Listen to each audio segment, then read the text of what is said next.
I wonder sometimes at the connections between human beings. There's a saying amongst the Italian mafia, if Mafia 3 the video game is anything to go by, family ain't who you're born with, it's who you die for. And indeed, as I grow older, I find that people whom I may not have known 5, 10, or whatever amount of years ago, only because we have spent so much time together, we have had the ability to grow as people together. Not only do I call them friends, but I call them family. And not only in the context of friends and family, I see that even when it comes to supporting content creators, people whom I don't know, fostering this attitude of giving is absolutely invaluable. This is all coming on the tail end of one of the content creators I follow, myself being someone who is engaged in the laws, having studied law for so many years and now practicing. Although the particular aspect of law that he finds himself on the wrong end of isn't exactly my field of expertise. That being said, I think it still warrants some sort of musing in regards to it.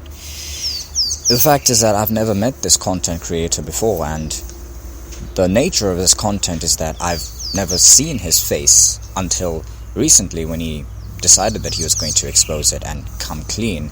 Well, not come clean, he didn't do anything wrong, and basically create that intimate sort of feeling with his audience. And it's amazing that how I've never seen someone, only heard their voice, but it's not even that I agree with his views or I agree with his content, but still I was able to empathize.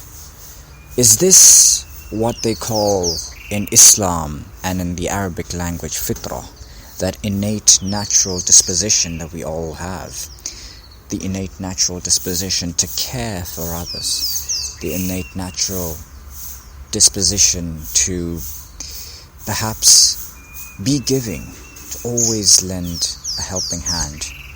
For as I mentioned in a previous musing, achievements aren't the end-all be-all of making it in life, but it's about the people whom you actually experience those achievements with, and they may not even be achievements to begin with.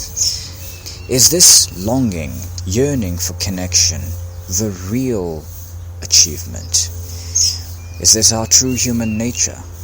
For indeed, if one looks at the systems of today, one may find oneself to be despondent, seeing how exploitative humans have become, that we'd sell anything, including our own bodies, and make our own blood so cheap to the point that it has no tangible value, just for the sake of a couple of dollars.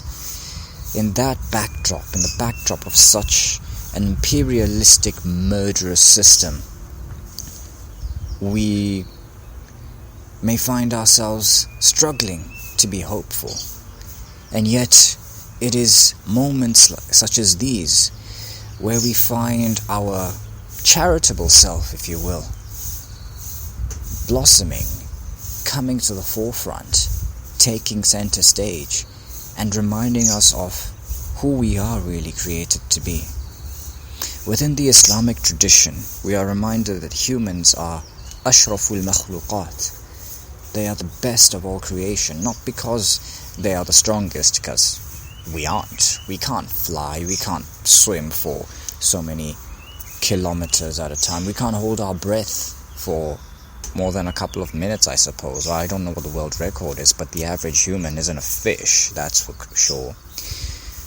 And the reason why we are the best of all creation is because, number one, we've been able to create these psychosocial constructs.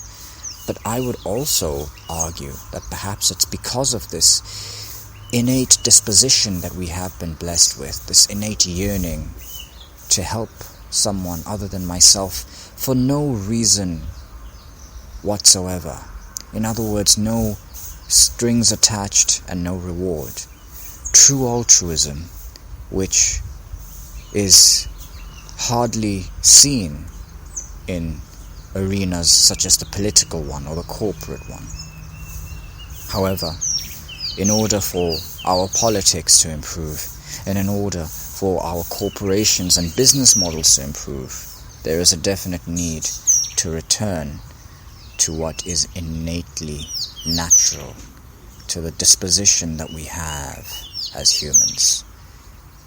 I hope that the next time you give charity, you give it perhaps with this at the back of your mind, that it's not me helping them, but rather these people are the means of me being helped, of myself connecting to my true nature, and of myself connecting to my innate God-given purpose in a world that seems derailed from everything to do with meaning, in a world which may feel cold, heartless, and empty. I am able to embrace myself. I know myself, my place in this world, because I am able to imbibe others with a little bit of what God has blessed me with. Until next time, Assalamu alaikum.